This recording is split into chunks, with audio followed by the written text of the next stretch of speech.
नमस्कार, आप देख रहे हैं नेक्स्ट 9 पॉलिटिकल बाइट। मैं हूं आपके साथ सिराज। बहुजन समाज पार्टी की सुप्रीमो मायावती एक बार फिर से देश की राजनीति में चर्चाओं का विषय बनी हुई है। बीते दिनों जिस तरीके से मुख्तार अंसारी के भाई अफजाल अंसारी ने यह दावा किया था कि साल 2027 का विधानसभा चुनाव मायावती और अखिलेश यादव साथ मिलकर लड़ेंगे, ऐसे में सवाल उठ रहे हैं कि क्या मायावती अब उस सियासी रसूख को बचाने के लिए एक बार फिर से अखिलेश यादव का दामन थामते हुए नजर आएंगी, क्योंकि पूरे देश की 400 से ज्यादा सीटों पर बीएसपी ने चुनाव लड़ा, लेकिन एक भी सीट उनके खाते में नहीं आई। और कहीं ना कहीं अब बीएसपी का जो सियासी रसूख है उसमें और जो उनका वोटिंग प्रतिशत है उसमें घटते क्रम नजर आ रहे हैं, यानी जो कह सकते हैं वोटिंग है वो घटती हुई नजर आ रही है। और जो दलित समुदाय, मायावती का एक बड़ा वोट बैंक था जो मुस्लिम समुदाय था, ये कहीं ना कहीं इंडिया गठबंधन की तरफ शिफ्ट हुआ है। और जाहिर सी बात है कि जो बीएसपी के कोर वोटर्स थे वो भी अखिलेश यादव से कह सकते हैं मिलते हुए नजर आ रहे हैं। ऐसे में अब समाजवादी पार्टी उत्तर प्रदेश में ही नहीं बल्कि पूरे देश में तीसरे नंबर की पार्टी बनती हुई नजर आई और उत्तर प्रदेश में पहले नंबर की पार्टी। अब मायावती को लेकर के यह कयास या यूं कहें कि ये चर्चाएं तेज हो गई हैं कि मायावती अखिलेश यादव से दोबारा हाथ मिलाती हुई नजर आएंगी। इस मुद्दे पर बातचीत करने के लिए हमारे साथ नाजमिन मौजूद हैं। नाजमिन, जिस तरीके से तमाम तरह के जो दावे हैं वो मायावती को लेकर के किए जा रहे हैं, इंडिया गठबंधन की चाहे पार्टियां, तमाम पार्टियां थी, चाहे वो कांग्रेस हो, समाजवादी पार्टी हो और चाहे आरजेडी हो, दावे कर रहे थे और मायावती को निमंत्रण भी भेजा जा रहा था कि आइए आप हमें जो है इंडिया गठबंधन को समर्थन दीजिए, लेकिन मायावती अकेले चुनाव लड़ती हैं। लेकिन अब जो परिणाम सामने आए उसके बाद से अब ये कयास लगाए जा रहे हैं कि मायावती साल 2027 का विधानसभा चुनाव अखिलेश यादव के साथ लड़ती हुई नजर आएंगी। और जाहिर सी बात है समाजवादी पार्टी ने बेहतर प्रदर्शन इस बार के लोकसभा चुनाव में किया है, तो क्या लगता है आपको? देखिए, अगर हम बात करें मायावती को लेकर तो मायावती को लेकर हमेशा से ये कहा गया है कि मायावती की राजनीति दलितों के इर्द गिर्द ही घूमती हुई नजर आती है, यानी कि जहां दलित वहां मायावती। इसके अलावा मायावती कहीं और सोचती नहीं है, इसके अलावा मायावती कहीं और जाने की कोशिश नहीं करती हैं। ये नतीजा निकला 2024 के नतीजों को लेकर। 2024 के लोकसभा चुनाव के परिणाम की बात करें तो बहुजन समाज पार्टी लगभग दर्जनों सीटों पर अपने प्रत्याशियों को उतारते हुए नजर आई, लेकिन देखा जाए तो एक सीट भी उनके खाते में नहीं आ पाती। आप देखिए, चंद्रशेखर आजाद की बात करें, पहली बार नगीना लोकसभा सीट से उतरे, और जबकि बीएसपी यहां से चुनाव जीत भी चुकी है, लेकिन बीएसपी की बात करें तो इस बार वहां से खाता तक भी नहीं खोल पाती है। चंद्रशेखर आजाद यहां पर बहुमत के साथ जीत हासिल करते हुए नजर आते हैं। चौथे नंबर की पार्टी रहती है बीएसपी। देखिए, बिल्कुल वहां पर आप ये देखिए कि बीएसपी को लेकर मैंने यही दावा किया कि जो आज से हम 2019 की बात कर लेते हैं, 2019 में बीएसपी कम से कम 10 सीटें तो जीतती हुई नजर आई थी, और ऐसी ऐसी सीटें जीती थी जो बीएसपी को भी उम्मीद नहीं थी। और उसमें से अगर हम नगीना सीट की बात करें तो ये सीट कहीं ना कहीं ये कहा जा रहा था कि इस बार भी इनके खाते में ही जाती हुई नजर आएगी, लेकिन गई नहीं। और चंद्रशेखर आजाद ने बहुमत के साथ ये साबित कर दिया कि बहुजन समाज पार्टी का अस्तित्व अब कहीं ना कहीं धराशायी होता हुआ नजर आ रहा है। तो ऐसे में देखा जाए तो समाजवादी पार्टी ने कभी भी मायावती को लेकर ऐसी टिप्पणियां की ही नहीं है कि जो उनके खिलाफ जाए। समाजवादी पार्टी के राष्ट्रीय अध्यक्ष अखिलेश यादव आज भी मायावती को लेकर ये कहते हैं कि वो एक तो बुआ है, यहाँ पर वो अपने यहाँ पर संबोधित करते हैं तो बुआ कहते हुए संबोधित करते हैं। साथ ही साथ वो अपने तमाम सांसदों को हिदायत देते हुए नजर आते हैं कि मायावती का नाम जरा तमीज से लिया जाए, सम्मान से लिया जाए, क्योंकि एक देखा जाए तो सम्मानजनक पद पर वो रह चुकी हैं, यहाँ पर वरिष्ठ नेत्री के रूप में भी देखी जाती हैं और उत्तर प्रदेश की राजनीति में बहुत बड़ा काम उन्होंने भी किया है। तो ऐसे में समाजवादी पार्टी की बात करें, 2019 का जो चुनाव गठबंधन के साथ लड़ा गया, उन्हें मलाल नहीं था कि 2024 में ये गठबंधन हम नहीं करेंगे, बल्कि वो ये कहते हुए नजर आए थे कि हम गठबंधन करने के लिए तैयार हैं अगर मायावती आकर अपना हाथ बढ़ाए। लेकिन मायावती ने अपने हाथ पीछे खींच लिए। और वही बात करें तो ये दावा किया जा रहा था कि मायावती कहीं ना कहीं डर चुकी है, डर है भारतीय जनता पार्टी से। इस बार मायावती ने ये ठानी थी कि जो जो भारतीय जनता पार्टी के खिलाफ उनके सांसद विधायक जाते हुए नजर आएंगे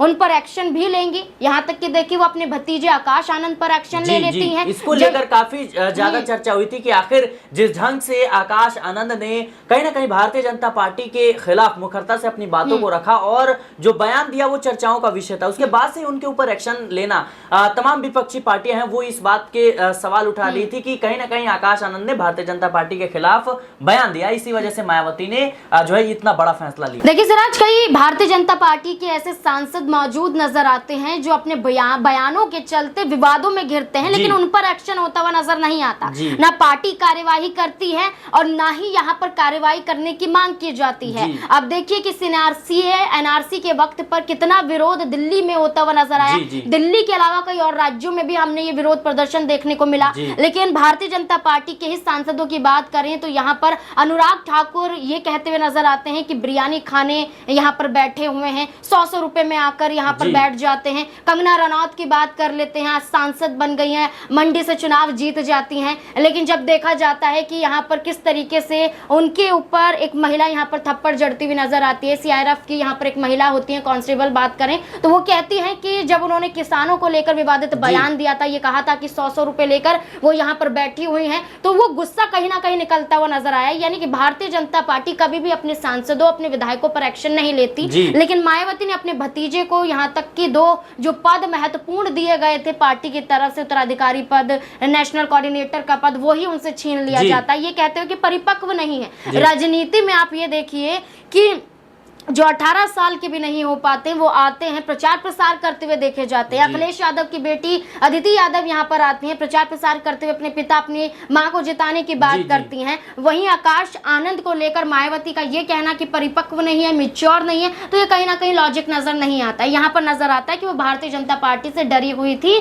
कि अगर उनकी पार्टी के किसी ने भी यहाँ पर बयान दिया या भारतीय जनता पार्टी के खिलाफ उतरते हुए नजर आए तो कहीं ना कहीं भारतीय जनता पार्टी उन पर एक्शन ले सकती है। यहाँ पर ईडी सीबीआई भी बुलाई जा सकती है, हो सकता है कि पार्टी का अस्तित्व ही खत्म कर दिया जाए। लेकिन मायावती ने इन तमाम डर की वजह से अपनी पार्टी का अस्तित्व कहीं ना कहीं खुद ही धराशायी कर दिया। जी बिल्कुल, मायावती के फैसलों से बीएसपी को एक बड़ा झटका जरूर लगा है, क्योंकि जिस तरीके से पूरे देश की सीटों पर जो है बीएसपी ने चुनाव लड़ा, उसके बाद से देखा गया कि इस बार की रणनीति में मायावती का एक अलग पहलू था, खास तौर पर मुस्लिमों को लेकर के। जिस तरीके से एक से एक बड़े चेहरे, मुस्लिम चेहरों को मौका दिया गया, लेकिन वहां से भी मायावती की उम्मीदों पर जो है पानी फिरता हुआ नजर आता है। मायावती इस उम्मीद में होती है कि दलित तो मेरे साथ ही है ही, लेकिन अगर मुस्लिम चेहरे को मौका देती हूं तो मुस्लिम भी मेरे साथ आता हुआ नजर आएगा और शायद कहीं ना कहीं मुझे कई सीटों पर जीत मिलती हुई नजर आएगी। लेकिन ऐसा होता नहीं है, ना दलित मायावती को वोट देते हैं और ना ही मुस्लिम जो समुदाय है वो मायावती को वोट देता है, और मायावती की पूरी प्लानिंग धाराशायी नजर आती है। और ये मुकाबला शुरू से ही 2024 का लोकसभा चुनाव एनडीए और इंडिया के बीच ही था। मायावती के आने से ज्यादा कुछ खास असर हुआ नहीं, लेकिन जिस तरीके से मायावती के फैसले रहे हैं इसको लेकर के अब सवाल उठ रहे हैं। साल 2019 की बात करें तो मायावती 10 सीटों पर चुनाव जीती थी, समाजवादी पार्टी ने 5। उस वक्त समाजवादी पार्टी और बीएसपी का गठबंधन था, लेकिन बीएसपी ज्यादा सीटें जीतती है, समाजवादी पार्टी कम। लेकिन फिर भी जो है साफ तौर पर मायावती इस बात का हवाला देती है कि मैं जब भी किसी के साथ गठबंधन करती हूं तो जो कह सकते हैं समाजवादी पार्टी का समर्थक हैं, समाजवादी पार्टी के जो वोटर्स हैं वो बीएसपी को वोट नहीं देते हैं और मायावती को कुछ खास फायदा होता नहीं है। लेकिन अब मायावती ने अकेले चुनाव लड़ा और कुछ भी फायदा हुआ नहीं। और अब जो अफजाल अंसारी ने दावा किया है कि साल 2027 के विधानसभा चुनाव में मायावती एक बार फिर से अखिलेश यादव के समर्थन में आती हुई नजर आएंगी और अखिलेश यादव के साथ समझौता करके चुनाव लड़ेंगी। क्या लगता है नाजमीन कि जिस तरीके से समाजवादी पार्टी का लोकसभा चुनाव में प्रदर्शन रहा है, इसको देखते हुए अब मायावती की मजबूरी और उधर चंद्रशेखर आजाद एक उभरता हुआ चेहरा दलितों के बीच, अब आखिरी रास्ता उनके पास जो है अखिलेश यादव से हाथ मिलाना ही रह जाता है। देखिए, अगर हम बात करें गाजीपुर से समाजवादी पार्टी के सांसद अफजाल अंसारी की, तो अफजाल अंसारी ये दावा करते हुए नजर आए थे कि अगर 2024 के लोकसभा चुनाव में बसपा और सपा मिलकर चुनाव लड़ते तो यहाँ पर न सिर्फ 37 सीटें सपा जीतती बल्कि यहाँ पर बहुमत का आंकड़ा भी साबित किया जा सकता था। यहाँ पर अफजाल अंसारी ने कहा कि भारतीय जनता पार्टी 150 सीटों के मार्जिन से कहीं ना कहीं पिछड़ती हुई नजर आती। पूरे देश भर की बात की गई, सिर्फ भारतीय जनता पार्टी नहीं बल्कि एनडीए को लेकर वो दावा कर रहे थे कि 150 सीटें यहाँ पर खिसकती हुई नजर आती। यहाँ यानी कि भारतीय जनता पार्टी इस बार जो 400 पार का नारा बोल रही थी वो 200 तक भी यहाँ पर नहीं पहुंच पाती। ये दावा यहाँ पर अफजाल अंसारी करते हुए नजर आए। लेकिन कहीं ना कहीं उन्होंने ये संकेत भी दिया कि आने वाला विधानसभा चुनाव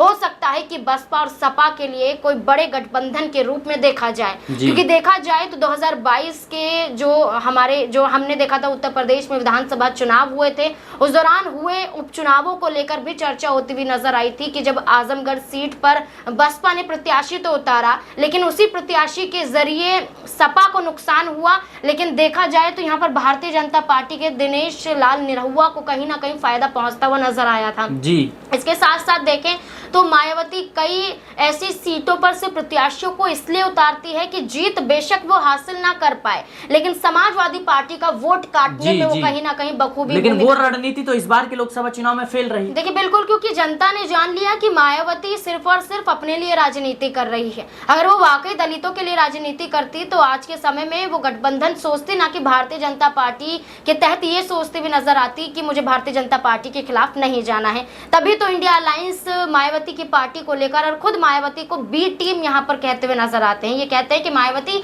बी टीम का काम कर रही है, यानी कि बचने का काम, भारतीय जनता पार्टी को समर्थन देने का काम और साथ ही साथ सपा के वोट को काटने का काम कर रही है। लेकिन अब देखा जाए तो भारतीय जनता पार्टी ही उत्तर प्रदेश में 33 सीटों पर सिमट कर रह जाती है। तो अब यहाँ पर बसपा को सोचना जरूर पड़ेगा कि जो 2019 में गठबंधन था, जो उससे पहले गठबंधन था, वो गठबंधन यहाँ पर मायावती को 2027 के विधानसभा चुनाव में भी कर लेना चाहिए। जी बिल्कुल, कहीं ना कहीं अब मायावती को आखिरी फैसला लेना है। और जिस तरीके से अफजाल अंसारी ने दावे किए हैं, क्या वाकई में अब बीएसपी को अपने रणनीति पे चिंतन मंथन करने की जरूरत है? और उससे भी बड़ा सवाल, क्या बीएसपी अब एक युवा चेहरे के हाथ में जाएगी? क्योंकि आकाश आनंद की मांग जो है लगातार उठती हुई नजर आ रही है। फिलहाल देखना दिलचस्प होगा कि आने वाले समय में मायावती बीएसपी के भविष्य को लेकर क्या फैसला लेती हैं। फिलहाल के लिए इस रिपोर्ट में इतना ही। देश और दुनिया की तमाम खबरों के लिए बने रहें नेक्स्ट 9 पॉलिटिकल बाइट के साथ।